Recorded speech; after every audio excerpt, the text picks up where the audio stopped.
My name is Pavan, but you pronounce it with a P, and easier way to remember it is if you say Navan, but put a P in front and it's Pavan, but I'm mostly known now as the Lone Wolf from Vaughan.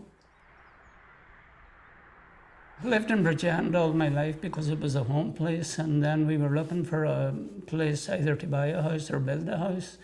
So then we seen this site in Vaughan, and then we went through the procedure through planning permission and building the house. So we started around 2004 when we bought the site, and around 2005, 2006 we got our planning permission through.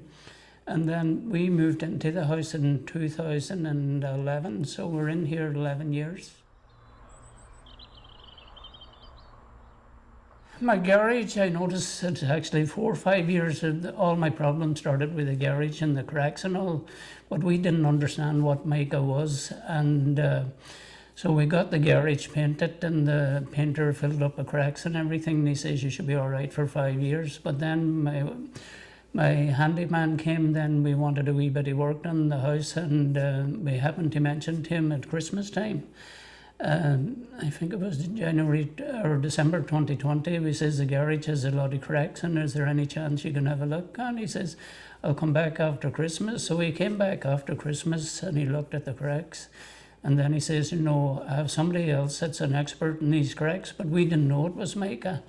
So he says, I'll bring my friend back and then we'll check what's happening. So he brought his friend back a couple of days after. Friend checked and he says, no news, it's not good, it's looking like Mica. And then we were saying then, he says, do you mind if I have a look at your house too? I says, go ahead, look, there are a few cracks. We thought they were settlement cracks, didn't realise that it was Mica. Then he looked around the windows and the doors, the telltale signs of Mica. And he says, no, I can't tell you 100% sure, but we're nearly sure you have Mica and we'll have to call in an engineer. We got the news and he says that you have Mica, and he says that I'm sorry to tell you that your house will have to be demolished. But see, that night when we got the news, I tell you, it was the hardest night we went through. No, it was a difficult night for myself and my wife, to just even take in that news, to say, because it took us nearly 3-4 years to build the house, and every tradesman that we had was all recommended. Because we had men came, they says, look, we can get men to come in and do the job quicker. We said, no, we're only going by recommended because we want the job right. We're living here, we're not selling the house.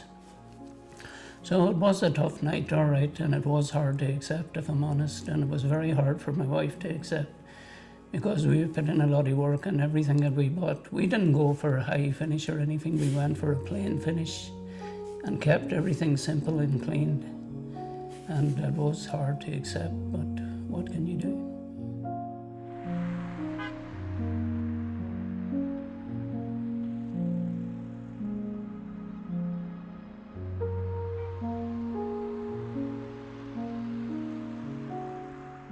Even though I am protesting and I'm trying to help people to highlight the situation, and people walk past and they says, God, you have great standing power, but I'm only out for 2 hours at a time and I have no problem standing. And one man says, do you not feel intimidated?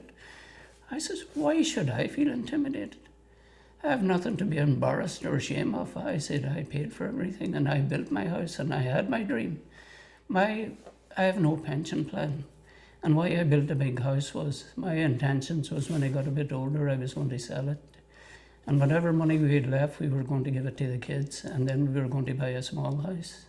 And that was my intention. But no, we're not going to give up, all right. We know that the government is saying that we're not going to give you the full amount, but at least give us an amount that we can say that we weren't punished for working. Because my wife says to me, no, don't go out anymore, you've done enough. She says, we got the 420 cap, what did you gain? I says, no, I'm not giving up. And see, when there are people, the haters and the grudgers that are out there that say to me, you want to make a name for yourself. I'm over 50 years of age. I'm not using my own name, I'm the wolf. I don't need to make a name for myself. If anybody thinks, stand in the rain and the wind and the hailstones pelting down underneath you, can make a name, please come down and stand beside me. I'm not saying stand by a Mica sign. I'm saying you can bring whatever sign you want. But a funny thing happened last week. A 9-year-old girl walked past and she stopped. And she says to me, "Do you take donation?" I says, "What? Do you take donation?" She had a couple of barley sweets in her hands and she had 90 cents. She wanted to give me 90 cents and I said, "Dear, you keep your money for your sweets. I don't want a donation." And when I was in Fawn, there were 3 young lads and the sun was shining and oh, it was warm. One boy came over and he says, "Me and my friends want to buy you a drink because it's a warm day." And I says, "No, I'm going up." And I says, "Thank you very much." I'm proud of the young people of Ireland. Because in the recession, young people get slated from the older people, but I'm proud of our young people that left this damn country and went away and came back and made something of themselves. But I'm not proud of our leaders. I'm ashamed of our TDs and councillors that can't even make a stand. When our young people went to Australia and they found their friends, their good opportunity here, and their friends left. Don't punish our children for going away, and when they come back, you're going to screw them because the people won't come back.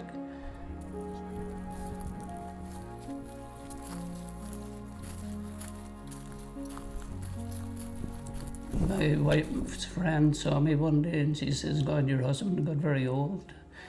And I says to my wife, "Did you not tell her your house has to be demolished and rebuilt to effect?" But I think it affected me in the head, to be honest with you, because I find it very hard to cope after we find out that the house has to be demolished. I couldn't sleep. I'd be getting up at 3 in the morning and then you get a couple hours sleep and then you eat your breakfast, it was Mica. You ate your lunch, it was Mica. You went to bed, it was Mica. It got that bad, my daughter. And she would say, if I mentioned the word Mica, she would say, "Dad." And once she mentioned Dad, I know, Pavan, keep your mouth shut. There's going to be trouble. But it did affect me and it still affected me. I would really like my house back the way that I built it, and it was my dream to build it. And I don't see why should the government. See, there are a lot of haters and grudgers out there because with people with big houses, they seem to have an attitude problem. That the people their people love their cars and they spend a fortune on them. And their people love holidays. My main dream was, like my first car, I kept it for 19 years. And my wife used to joke with me, she said, "We need to change the car." And I says, "No, my dream is the house." And we made sacrifices because there are parts in this house yet are not complete.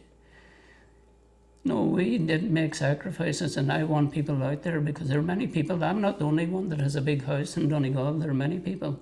But I don't want people in Dublin thinking that Donegal people built these houses free. We didn't, we paid for them. So I don't want people to think it's all right to spend 600,000 in Dublin to buy a house, but it's not all right in Donegal. And that's a message that has to go out to the haters and the grudgers because there are plenty out there. Don't begrudge the Donegal people because they worked damn hard for what they got. They got nothing free. I just went on the 13th of July and Vaughan had the sign in the conservatory. And I don't know what happened, just something clicked and my wife was sitting inside and I never said anything. I just jumped, went into the conservatory, lifted the sign, went down the road and just stood there with a sign. And the response that I got from the people was unbelievable. Horns, thumbs ups, couldn't believe it. And then when I came back home, the wife says to me, "You know, you're on Facebook." I says, "What do you mean?" I said, "There one man took a photograph." He says, "Put the thumb up, can I take?" I says, "No problem, you go ahead." Well, she says he started it and he put it up. And then people started messages, "Brave man standing alone, courageous man standing alone." And then one boy put a comment, "No, he's a lone wolf of on." And then I says to my wife, "No, that's a perfect name." She says, "That's a silly name." I says, "No, because whenever you say lone wolf, it breaks the ice." People start to laugh. And then they start to talk. It's very easy to talk. And she says, "All right, sure, you can put it." So that's where the name Lone Wolf came from, Fawn.